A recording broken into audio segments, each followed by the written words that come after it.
اسلامی روایات میں بنی اسرائیل ان لوگوں کا گروہ تھا جو اللہ کی طرف سے پسندیدہ تھے اور ان کو ان کی طرف سے بھیجے گئے انبیاء کے ذریعے ہدایت حاصل کرنے کے لیے منتخب کیا گیا تھا۔ اللہ تعالیٰ نے ان کو بہت سے تحفے عطا کیے، ان میں ایک معجزاتی کھانا بھی تھا جسے من و سلوہ کہا جاتا ہے۔ یہ کھانا بنی اسرائیل کو ان کے بیابانوں کے سفر کے دوران دیا گیا تھا اور اس نے ان کی بقا میں ایک اہم کردار ادا کیا تھا۔ اس ویڈیو میں ہم من و سلوہ کی کہانی اور اسلامی تاریخ میں اس کی اہمیت کا جائزہ لیں گے۔ من و سلوہ کی کہانی بنی اسرائیل کے بیابانوں کے سفر سے شروع ہوتی ہے۔ اسلامی روایات کے مطابق بنی اسرائیل کی قیادت حضرت موسیٰ علیہ السلام نے مصر سے نکل کر بیابان میں کی تھی۔ وہ فرعون کے ظلم و ستم سے بھاگ کر وعدے کی سرزمین میں پناہ مانگ رہے تھے، تاہم ان کا سفر ایک مشکل تھا کیونکہ انہیں راستے میں بہت سے چیلنجوں کا سامنا کرنا پڑا۔ وہ بھوک اور پیاس سے دوچار تھے اور انہیں شک ہونے لگا کہ کیا وہ کبھی اپنی منزل تک پہنچ پائیں گے۔ یہ وہ مقام تھا جب اللہ نے ان پر اپنی رحمت نازل کرنے کا فیصلہ کیا۔ اس نے ایک معجزاتی کھانا نازل کیا جسے من و سلوہ کہا جاتا ہے، جو انہیں ان کے بقیہ سفر کے لیے رزق فراہم کرے گا۔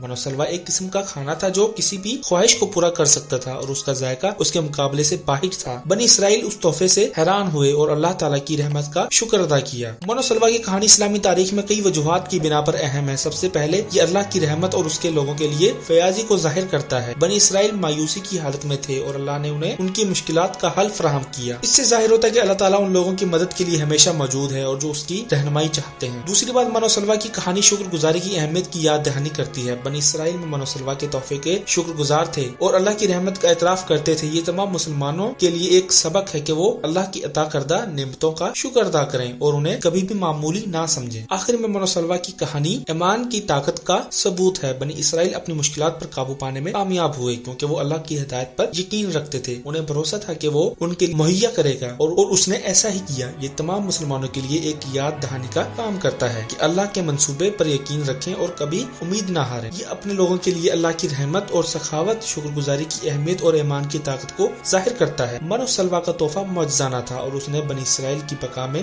اہم کردار ادا کیا۔ آج کے مسلمان اسے سبق سیکھ سکتے ہیں اور بنی اسرائیل کی شکر گزاری اور ایمان کی تقلید کرنے کی کوشش کر سکتے ہیں۔ ہمیں ہمیشہ یاد رکھنا چاہیے کہ اللہ ہماری رہنمائی کرنے اور ہمیں رزق دینے کے لیے موجود ہے اور ہمیں اس کی رحمت سے کبھی مایوس نہیں ہونا چاہیے۔